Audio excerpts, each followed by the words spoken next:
Hi Karen, and thank you for your email. I just thought it would be easier for me to respond to it by recording this video.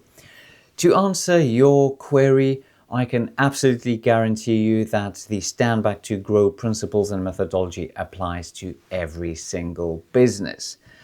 Now, I've had the privilege to support various businesses. One of them is, for example, a medical clinic. The principles have been applied within just under 3 months, and it's just wonderful to see the transformation of the clinic, where initially it was all dependent on the founder to do all the operations, and within 3 months of a very rapid implementation of various systems, we have managed to decouple the owner from the daily operations. Another example is an online tutor school. They offer tutoring for primary school and higher education pupils. And within 3 weeks, I was able to directly mentor the owner to a point where he is literally flying away to Thailand today, because he managed to implement all the systems needed for the business to continue working without his direct input. For him, it was easier because everything was done online. Therefore, it was just about the guidance and finding the right tools or software to implement. But the principles of building a business that works without the owner apply, as you can see, to every business. Now, because I've been sharing my knowledge and experience from Stage since 2012, I've helped a lot of businesses, not directly, but indirectly by sharing this knowledge.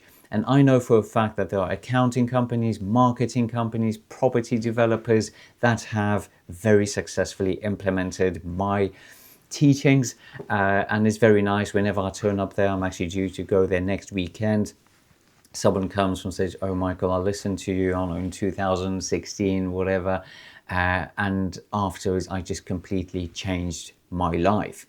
And that's the reason why I'm so passionate about sharing this information, because I know how difficult it is for business owners to be stuck in their business with their daily grind, and then how liberating and rewarding it is when they can detach themselves from the business. So here I would like to explain why this happens and why this applies to Vistage members. Well, normally when people start a business, that is because they are good at something. So naturally they are the face of the business, and because they normally start as a one-man band, they do all of the work needed. The first thing that they will need help with is most probably admin support or maybe accounting, bookkeeping. Therefore, that is when the first employee joins their company. Then, because they're good at it, they will continue to grow, and before they know it, they already have a team working around them. But actually, their role is to support the centerpiece of the business, obviously the founder owner. The problem with that is that now the founder, yes, they've delegated some of the work, but they are still the face of the business. Therefore, everything happens because of them, and quite often only because of them. Now, this is detrimental to the founders because they've proven they're entrepreneurs, they've started a business, and the thing with entrepreneurs is that they are very good at visualizing and dreaming of a future, and then making it happen by working towards it. And they've done that by setting up the business, but now because they're stuck in their daily grind, they miss out on that skill. And unfortunately for many, that is just something that just runs them into the ground. They thrive because they want to implement new ideas. So by decoupling from the business, they don't just go onto the beach and sip drinks forever. They actually position themselves into the strategic thinker's role. But this is only possible if the business implements the right systems, procedures, and a few other principles that allow for that transition. Now, when it comes to my interest in manufacturing, well, one of it is simply down to marketing. As you know, if you want to focus on a target market, it's much easier to find a smaller segment niche instead of advertising it as a silver bullet for every business, even though it is, but it's just from my perspective, hence manufacturing mastery. But then also, I just simply prefer manufacturing because I can see the process. I'm a visual person and I just like seeing things happening. And it's similar to the BBC. My steel company, which was based in London, we were on the green list of BBC because they also wanted to have an interesting background. They were sick and tired of the boring computers and endless screens when recording content in London.